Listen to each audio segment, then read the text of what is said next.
Next देखिए, एक गतिमान आवेश उत्पन्न करता है। तो एक गतिमान जो आवेश होता है वो दोनों क्षेत्र उत्पन्न करता है, विद्युत क्षेत्र एवं चुंबकीय क्षेत्र। हाँ, अगर ऐसा आ जाए कि एक स्थिर आवेश किसे उत्पन्न करता है, तो एक स्थिर आवेश जो होता है वो केवल और केवल विद्युत क्षेत्रों को उत्पन्न करता है। अब आगे देखिए, विशिष्ट प्रतिरोध का जो मात्रक होता है वो क्या होता है। तो विशिष्ट प्रतिरोध अगर शब्द मिलता है आपको, तो आप बताएंगे कि विशिष्ट प्रतिरोध का जो मात्रक होता है वो ओम इंटू मीटर होता है। अगर विशिष्ट ना लिखा हो, केवल प्रतिरोध का मात्रक पूछे तो ओम हो जाएगा। क्या हो जाएगा? ओम।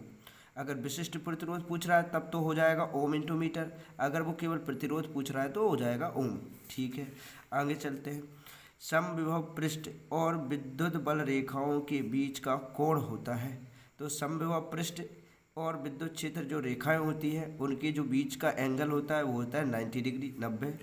आगे देखिए, धारा के चुंबकीय प्रभाव की खोज किसने की थी। तो ये जो विद्युत धारा का जो चुंबकीय प्रभाव था उसकी जो खोज थी वो की थी ऑस्टिन ने। ये बहुत मोस्ट आईएमपी है, आप इसे याद रखें, ये रिपीट हो सकता है। आगे देखिए, भंवर धाराओं का उपयोग किया जाता है। तो भंवर धाराओं का उपयोग धारामापी को रुद्रोल बनाने में किया जाता है, परंतु भाई आपके सिलेबस से इस बार ये हटा दी गई हैं। भंवर धाराओं को सिलेबस से हटा दिया है, तो हो सकता है ये ना आए, फिर भी मैंने जो सेट निकाला था उसमें ये आया था, इसलिए मैंने आपको बता दिया। भंवर धाराओं का उपयोग किया जाता है, 2014 में पूछा गया था, धारामापी को रुद्रोल बनाने में। आगे चलते हैं, इसके बाद अपन नेक्स्ट देखते हैं। नेक्स्ट 19वें नंबर का देखिए, वायु का पराविद्युतांक इसका ऑब्जेक्ट नहीं दिया है, इसलिए अभी इसको फिलहाल में छोड़ दीजिए। आगे चलते हैं। एक तार का विशिष्ट प्रतिरोध निर्भर करता है। तो एक जो तार है, तार का विशिष्ट प्रतिरोध किस पर निर्भर करता है। तो एक तार का जो विशिष्ट प्रतिरोध है वो पदार्थ पर निर्भर करता है, सामने वाले पदार्थ पर निर्भर करता है ना। आगे चलते हैं। अवरक्त किरणों, आगे लिखा है कि अवरक्त किरणें निम्नलिखित क्षेत्रों के मध्य स्थित होती हैं। तो अवरक्त किरणें जो होती कौन दो किरणों के बीच में होती हैं। तो सूक्ष्म तरंगें एवं दृश्य प्रकाश के बीच में पाई जाती हैं। कौन सी तरंगें? अवरक्त तरंगें। तो ये दिख नहीं पा रहा है, तो आप ध्यान से देखिए, ये लिखा है सूक्ष्म तरंगें एवं दृश्य प्रकाश के बीच में पाई जाती अवरक्त किरणें। नेक्स्ट आगे चलते हैं। क्या लिखा है? संयुक्त सूक्ष्मदर्शी के संयुक्त सूक्ष्मदर्शी के अभिदर्शक लेंस की फोकस दूरी होती है। तो जो संयुक्त सूक्ष्मदर्शी होता है उसके जो अभिदर्शक लेंस होता है उसकी फोकस दूरी कितनी होती है। तो वो कह रहा है कि फोकस दूरी नेत्रिका की फोकस दूरी से कम होती है। आपको पता है संयुक्त सूक्ष्मदर्शी जो होता है उसमें दो लेंस होते हैं, एक अभिदर्शक लेंस और एक नेत्रिका लेंस। तो तुलना करके बताना था आपको। तो वो पूछ रहा है कि संयुक्त सूक्ष्मदर्शी के जो अभिदर्शक लेंस होता है, अभिदर्शक कौन सा होता है? जो वस्तु की ओर होता है, जो वस्तु को दिखाता है, और नेत्रिका लेंस जो होता है वो आँख के पास होता है। तो इन दोनों की फोकस दूरी बतानी है, तो तुलना करके बतानी है। तो आप बता देना कि जो अभिदर्शक लेंस होता है, इस अभिदर्शक लेंस की जो फोकस दूरी होती है वो नेत्रिका की फोकस दूरी से कम होती है ना। इस अभिदर्शक की फोकस दूरी कम होती, कौन से कम होती है? नेत्रिका से कम होती है। चलिए आगे बढ़ते हैं।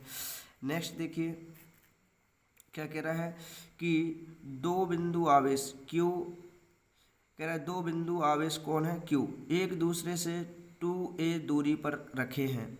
इनके ठीक मध्य बिंदु पर विद्युत विभव कितना होगा या क्या होगा। तो ये हो जाएगा आपका क्यू अपॉन 2 पाई, है ना, एक्सलॉन 0a। ठीक है, एक्सलॉन 0a। आगे चलते हैं। नेक्स्ट देखिए, किसी विद्युत, कह रहा है किसी परिपथ में धारा का मापन करने के लिए यूज किया जाता है। तो धारा को मापने के लिए किसी विद्युत परिपथ में किसका यूज किया जाता है। तो किसी धारा, कह रहा है किसी परिपथ में धारा का मापन करने के लिए क्या लगाते हैं। तो धारा को मापने के लिए परिपथ में आमीटर का उपयोग किया जाता है। ठीक है, ये तो सभी जानते हैं। आगे देखिए, ये इम्पोर्टेंट है, 2016 में पूछा गया था, आईएमपी समझ लीजिए इसको। आगे देखिए, कह रहा है यांत्रिक ऊर्जा को विद्युत ऊर्जा में बदलने की जो मशीन है, युक्ति है, उसे क्या कहते हैं। तो यांत्रिक एनर्जी को विद्युत एनर्जी में बदलने की युक्ति कहलाती एसी डायनेमो, उसे डायनेमो कहते हैं। दो डायनेमो होते हैं, एसी और डीसी। तो यांत्रिक एनर्जी को विद्युत एनर्जी में बदलने वाली युक्ति को एसी डायनेमो कहते हैं। आगे देखिए, आगे क्या कह रहा है, ओजोन मंडल अवशोषित करता है। ओजोन मंडल अर्थात ओजोन परत कौन सी किरणों को अवशोषित करती है, तो ओजोन जो परत होती है, जो लेयर होती है, जो समताप मंडल में पाई जाती है 30 किलोमीटर से 50 किलोमीटर के एरिया में, तो ओजोन मंडल अवशोषित करता है। तो कौन सी किरणों को अवशोषित करता है, तो परावैंगनी विकिरणों को, अल्फा वाइट परावैंगनी किरणों को अवशोषित करता है। ये थोड़ा सा मिसप्रिंट आया है, तो इसको अभी हम 27वें नंबर के छोड़ देते हैं। आगे देखिए 28वें नंबर में क्या कह रहा है, धारा लाभ बीटा का मान होता है, तो इसका मान होता है del I C upon del I B ना। जब आप इसको पढ़ेंगे डेरिवेशन के रूप में तो आपको पता चलेगा। आगे चलते हैं। एक फोटोन का तरंगदैर्घ्य 5000 एंगस्ट्रॉम है, इसका संवेग होगा। तो एक फोटोन है, इसका तरंगदैर्घ्य कितना है, 5000 एंगस्ट्रॉम है। इसका संवेग बताना है कि इसका संवेग कितना होगा, तो ये होगा 1.32 गुणित 10⁻⁻27 किलोग्राम इंटू मीटर प्रति सेकेंड। याद करना पड़ेगा भाई इसको। आगे चलते हैं। आगे लिखा है 0 केल्विन पर जर्मेनियम। 0 केल्विन पर जर्मेनियम क्या है, तो 0 केल्विन ताप पर आपका जो जर्मेनियम है, एक हिसाब से जर्मेनियम और सिलिकॉन जो होते हैं, जर्मेनियम और जो सिलिकॉन है, इनको हम अर्धचालक कहते हैं। तो 0 केल्विन ताप पर जो जर्मेनियम है वो एक कुचालक है। कैसा है, कुचालक। एक बात और याद रखना है कि जर्मेनियम और सिलिकॉन को अर्धचालक में गिना जाता है।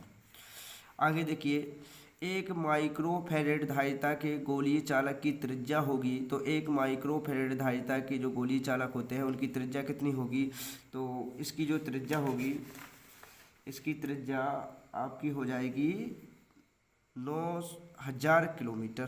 कितनी, 9000 किलोमीटर।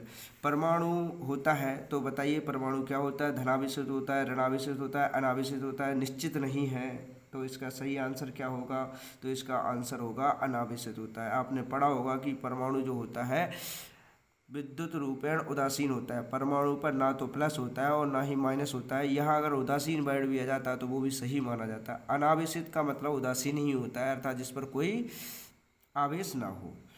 आज के लिए इतना ही भाई, है ना। बाकी का मैं नेक्स्ट लेक्चर में आपको इसके आगे की सीरीज को आगे बढ़ाऊंगा, है ना।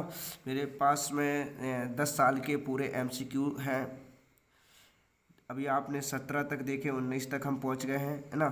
तो इसी प्रकार से सभी के मिक्सअप हैं, 17, 18, 15, 16, 14, है ना। तो ये बहुत ही आपके लिए फ़ायदेमंद रहेंगे। तो आप रोज़ इसी प्रकार के आपको ऑब्जेक्टिव क्वेश्चन मेरे YouTube चैनल पर मिलेंगे। और अपने साथी भाइयों को भी बताएं, उनको भी इस चीज़ की जानकारी हो, ताकि उनको भी इसका फ़ायदा मिल सके।